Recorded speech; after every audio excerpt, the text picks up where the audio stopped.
The Nintendo 64 may not have been the most popular system in its heyday, but we like a lot of the games that were made for it, for better or for worse. It has always had a neat aesthetic though, and Hyperkin took notice with its Retron S64 dock for Nintendo Switch. The Retron S64 is a tiny dock that features HDMI out for TV and monitor interface and 3 USB ports, which are handy for network adapters and USB controllers. It also sports a cool Nintendo 64 inspired design, which in this case is blue, and it just so happens to match our Japanese Nintendo 64. Pretty snappy stuff. Now there are all kinds of docks out there that promise a smaller form factor in place of Nintendo's big chunky standard dock, but the S64 is special, thanks to a special button that allows the S64 to switch between tabletop mode gameplay and dock mode via HDMI, indicated with blue LEDs. It's a cool feature that makes this dock worth at least a second glance. It's all a neat concept, and the Nintendo Switch AC adapter plugs right into the USB-C port in the back. We know there's a lot of worry out there regarding third-party docks and the Nintendo Switch, but we're gonna see if it's even warranted. After all, if it was such a big problem, surely there'd be intense negative feedback all over the place. Nintendo Switches should be burning to a crisp, but with only one instance to really be found, which at this point is questionable. Let's take a closer look. So we've got the S64 hooked up to our Switch here. It's plugged into our main monitor. We are using an official Nintendo AC adapter in it.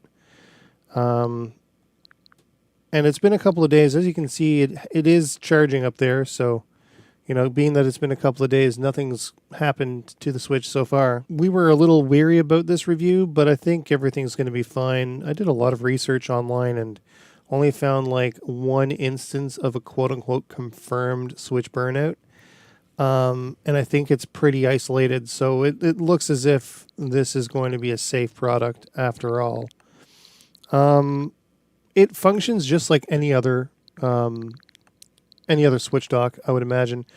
You know, stuff runs through it at 60 frames per second. You're getting 1080p resolution out of it. And I figured it was no time like the present to play games that I've never looked at before. So I went on to the Japanese eShop and got a few games. All of these were purchased there, but a lot of them have English variants anyway. So these three, for example, here, they just came up as English on my profile. I've seen this all over Twitter, and... Oh, yeah.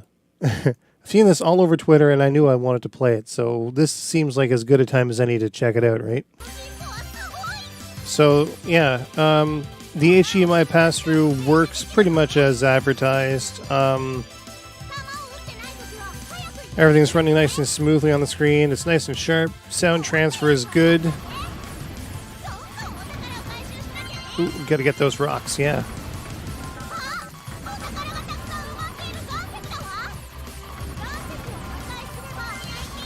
Oh, yeah, that's what I'm saying right there.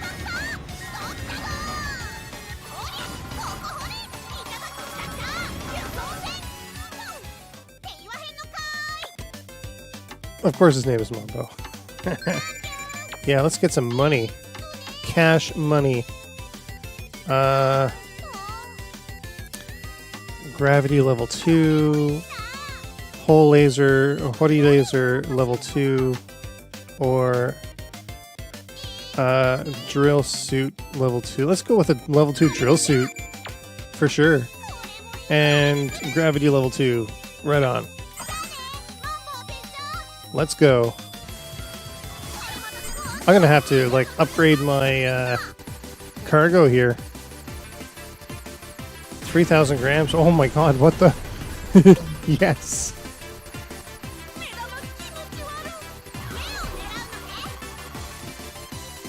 Ah, that was it. That's too bad. This is gonna be a lot of fun to review. I just know it. Nice.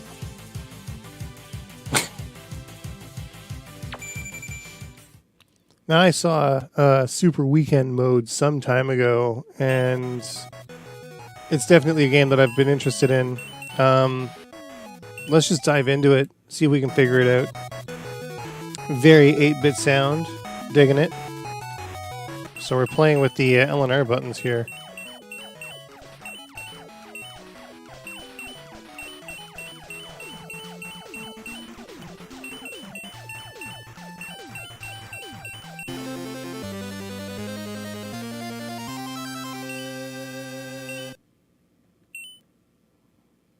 Sure, was that it? Stage 2? Let's go. So yeah, this is, I'd always been kind of interested in this, so I did pick it up, but it's definitely a less conventional game than you might expect. It's both simple and complicated at the same time. Especially when they start throwing skulls and dust bunnies at you.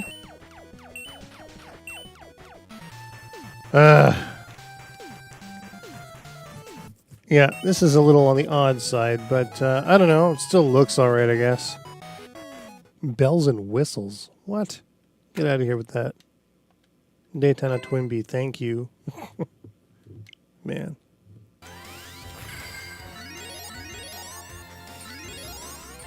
Get the score up there real quick.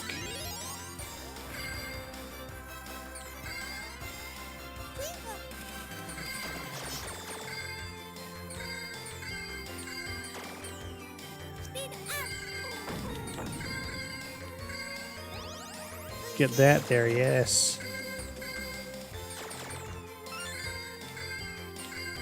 Barrier. There we go, cool.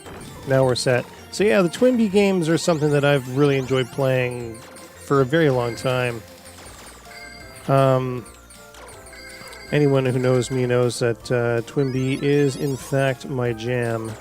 And the later games in the series are actually pretty difficult. Daytona Twinbee is one of those. But I'd say like Twinbee Yahoo is probably the hardest of them. They made a fairly competent port of this on PC Engine as well. But obviously the arcade version is where it's at. This is the version that would ultimately make it onto the Sega Saturn as well.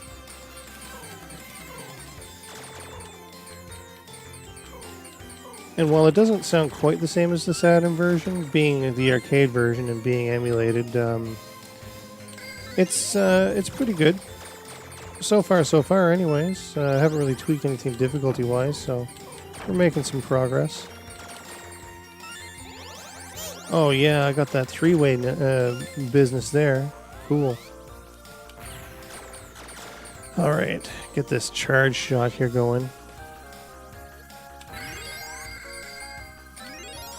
Just gotta get these for score. The more the better, right? But yeah, so far this looks pretty good. I'm pretty sure this is one of those games too that has a good rotation function to it, which is nice. And while you can't see that here, it wouldn't make much of a difference to Go Tate right now anyways in terms of footage. But yeah, it looks sharp, it's nice and clear. The S64 is definitely doing the job. Oh, get that Gwynbeeness. Get over here, you. Come on. Yeah, cool. Got some double, Oh wait, no, my triple shot is gone. But that's okay, I've got Gwynbee now, so... I've got this wicked double super punch attack. Just gonna do this. Should take care of the boss pretty quick.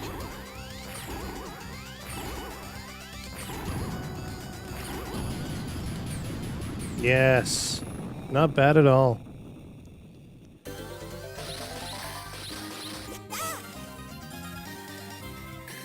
It's all about those high quality sprite animations. So yeah, right now I'm playing with a PDP, I think it's called the PDP face off or something like that. You can change the face plates on it. It's got this like crazy camo blue motif and it's pretty cool. Works just like any other Pro controller. It's got a decent D-pad on it for the price, so I wasn't too disappointed with that. Yeah, the USB interface up front is doing the job. There's two USBs on the front, much like the ones on the side of the dock for the Nintendo branded dock, but also one in the back, just like the interior of the Nintendo branded one as well. So really, there's a total of 3 USBs for players to use. Those cloud graphics are really cool. If I can get through this without continuing, I think I'll be satisfied and we can go on to the next one. Nope. Oh well. How about some Neko Navy?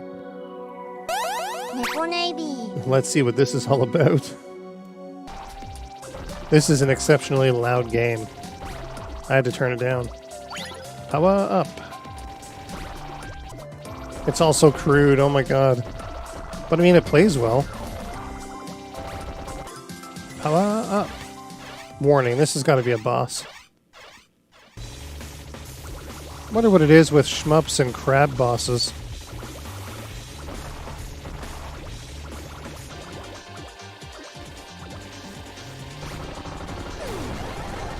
There we go, right on.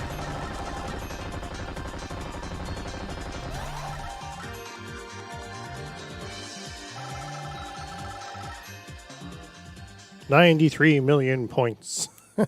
Shit. Okay. Yeah, I would review the heck out of this game. This is good. Wouldn't expect it from the art style, but this is pretty good stuff, actually. Closed today? We'll see. Hey? Okay. All right, that's that's awesome. So let's talk about some of the specifics with the Retron S64. It retails for about $40 on Hyperkin's website, although other places such as Amazon also carries it. And as you can see, it does a good job of interfacing to a TV. Everything is nice and clear. The sound is nicely replicated. And it has the same amount of USB ports as Nintendo's dock, which are admittedly a little easier to get to. It also allows uniquely for players to use the Switch in tabletop mode as well, with the press of a button. And it's able to charge the Switch all the while. And I know a lot of you are going to ask in the comments, did it break your Switch? But obviously it hasn't. We've been using this for quite a while now. So yeah, I don't think there's much to worry about in terms of this whole console bricking thing, especially since only one person has said that it bricked his console, when it could have been anything that caused it to malfunction. The truth of the matter is, even Nintendo's dock can cause that issue. So, although it is a lower instance compared to third-party docks, it still happens. So, insofar as I can tell, especially since we're using the original adapter that came with our Switch, I mean, it does the job. Now, this dock does not come with an adapter. You're going to have to either have an adapter, use your existing adapter, or buy a new adapter, which we would probably recommend doing anyways. But it's really small form factor. Makes it a dock that is really easy to bring around with you to other people's houses. You could use it as an additional dock somewhere else in the house from the main display. For example, we have 3 docks now. We've got the dock that came with my Switch, the dock that came with Deiruna's Switch, and now this one here. And we've always got our main dock in the studio here, but we also have one hooked up to the main TV in the living room, and now we've got one for the bedroom as well. Its small form factor makes that very easy. Now, unfortunately, there is a bit of a drawback to its small form factor, and that is, unlike Nintendo's dock, you're going to have the dock come up with the Switch. You actually have to sort of brace the dock down and then take the Switch off. It doesn't just kind of lift out and disengage like Nintendo's dock does. But on the plus side, it's not going to scratch up your screen, which is always nice. I can't really complain about it. Although, as with anything else, whether you want to use this dock for your Switch is up to your discretion. I took the risk, and it paid off. I'm enjoying the dock, and it seems to work really, really well. So, for a tertiary dock, this is probably a good choice. And I mean, it matches my Japanese Nintendo 64. How cool is that, right? In the end, I dig it. It's not bad at all. We were kind of frightened to do this review. There's a strong sentiment that third-party docks will irreparably damage a Nintendo Switch, effectively quote-unquote bricking it. So we were hesitant to even start production on Hyperkin's Retron S64 dock. But we waited and watched, and while only one single person claimed that their Switch was damaged, which may or may not have even been true, we took our shot. And all told, we actually like it. The Retron S64 will make a great third dock, especially for use on the go, thanks to a small form factor and tabletop functionality. Once again, we recommend using original Nintendo AC adapters or picking up a spare for use with this dock. No power supply is included. The Retron S64 can be found in 4 different flavors on Hyperkin's website and other retailers for about $40 US.